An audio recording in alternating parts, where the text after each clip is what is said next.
Hello guys, അപ്പോൾ ഇന്നത്തെ special എന്താണെന്ന് നോക്കിയാലോ. അപ്പോൾ ഇന്ന് മീൻ ബിരിയാണിയാണേ, ചൂര മീനാണേ.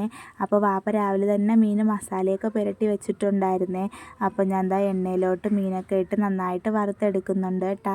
2-3 പ്രാവശ്യമായിട്ട് വറുക്കാനുള്ള മീനുണ്ടായിരുന്നേ. അപ്പോൾ അതെല്ലാം വറുത്തെടുത്തതിന് ശേഷം എണ്ണയിലോട്ട് ബിരിയാണിക്ക് ആവശ്യമായിട്ടുള്ള സവാളയും ഇട്ട് നന്നായിട്ട് മൂപ്പിച്ചെടുത്തിട്ടുണ്ട്. അതിനുശേഷം എണ്ണയിലോട്ട് സ്പൈസസൊക്കെ ഇട്ട് കൊടുത്തിട്ടുണ്ട്, മസാലയ്ക്ക് ആവശ്യമായിട്ടുള്ള. എന്നിട്ട് സവാള ഇട്ട് നന്നായിട്ട് വഴറ്റുന്നുണ്ട്, ഉപ്പൊക്കെ ഇട്ട് നന്നായിട്ട് വഴറ്റുന്നുണ്ട്. അപ്പോൾ വാപ്പ ഇവിടെ തന്നെ നിൽക്കുന്നുണ്ട് കേട്ടോ. എന്നിട്ട് നമ്മൾ മസാലയിലോട്ട് തക്കാളി, ഇഞ്ചി, വെളുത്തുള്ളി, പച്ചമുളക് പേസ്റ്റൊക്കെ ഇട്ട് കൊടുത്ത് നന്നായിട്ട് അതിൻ്റെ പച്ചമണമൊക്കെ മാറിയതിന് ശേഷം മസാലപ്പൊടികളെല്ലാം ഇട്ട് കൊടുക്കുകയാണേ. മസാലപ്പൊടികളെല്ലാം ഇട്ട് നന്നായിട്ട് വഴറ്റുന്നുണ്ട് കേട്ടോ. നന്നായിട്ട് വഴറ്റി വന്നപ്പോഴത്തേക്കും നമ്മൾ വറുത്ത് വെച്ചിരുന്ന മീനും കൂടെ ഇട്ട് കൊടുക്കുകയാണേ. മീനൊക്കെ ഇട്ട് നന്നായിട്ട് മസാലയൊക്കെ സെറ്റായതിന് ശേഷം മല്ലിയില, പുതിനയില, നാരങ്ങ നീര് എല്ലാം വീതി കൊടുക്കുന്നുണ്ട്.